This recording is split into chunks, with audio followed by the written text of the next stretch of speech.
ఒక సముద్రం ఒక పక్కనే ఉన్న ఒక చెరువుని అందిట. నువ్వు నా అంత పెద్దానివి ఎప్పుడవుతావు, నా అంత ఎత్తుకు ఎప్పుడు ఎదుగుతావు అందిట. నీ అంత ఎత్తుకు నేను ఎదగకపోయినా నేను ప్రజల అవసరాలు తీరుస్తున్నాను, వాళ్ళకి మంచినీరు ఇస్తున్నాను. నువ్వు ఎంత పెద్దదానివైనా నీ ఉప్పు నీరు ఎవరు తాగరు కదా, నేనే ఉపయోగపడుతున్నాను ప్రజలకి అందిట. ఇదిగో ఇలాగే కొంతమంది డబ్బున్న వాళ్ళు డాబు దర్పాన్ని ప్రదర్శిస్తూ మధ్యతరగతి వాళ్ళని, లేని వాళ్ళని హేళనకి గురి చేస్తూ ఉంటారు. వాళ్ళు సాయం చెయ్యరు, డబ్బులు ఖర్చు పెట్టరు, దాన ధర్మాలు చేయరు, ఎంతసేపు డాబు దర్పం ప్రదర్శిస్తూ ఉంటారు. ప్రార్థించే పెదవుల కన్నా సాయం చేసే చేతులే మిన్న అని మదర్ తెరెసా చెప్పిన మాట అందరికీ ఉండే ఉంటుంది. సాయం చేయని వాడి దగ్గర ఎంత డబ్బు ఉంటే మాత్రం ప్రయోజనం ఏముంది?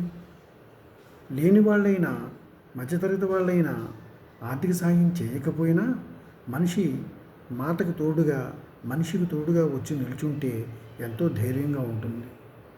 ఉన్నంతలో సాయం చేసి మానవత్వం ప్రకటించుకుంటారు మధ్యతరగతి వారు, పేదవారు. అంతకుమించి చేయగలిగింది ఏముంటుంది?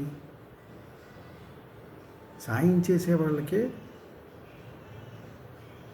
డబ్బు ఉంటుంది, సాయం చేసే మనస్తత్వం ఉండదు వాళ్ళకి. వీళ్ళకి సాయం చేస్తారు కానీ డబ్బు ఉండదు, అయినా సాయం చేస్తూ ఉంటారు. చూసారా, వాళ్ళకి ఖచ్చితంగా కలిసి వస్తుంది. భవిష్యత్తులో వాళ్ళకి చాలా డబ్బు కూడా వస్తుంది. మనం ఏమిస్తున్నామో, మనం ఏం చేస్తున్నామో భగవంతుడు మనకి అదే చేస్తాడు. మనం దాన ధర్మాలు ఎక్కువ చేసామనుకోండి, చక్కగా మనకి అన్నీ కలిసి వస్తాయి. సాయం ఎక్కువ చేసామనుకోండి, మనకు కూడా ఆపద వచ్చినప్పుడు, అవసరం వచ్చినప్పుడు సాయం దొరుకుతుంది. నువ్వు ఏమీ చేయకుండా సాయం దొరకాలి అంటే ఎలా దొరుకుతుంది? మనం చూడండి, పల్లెటూరులో పెట్టి పుట్టాడు అంటూ ఉంటాం. పెట్టి పుట్టడం అంటే ఏంటి?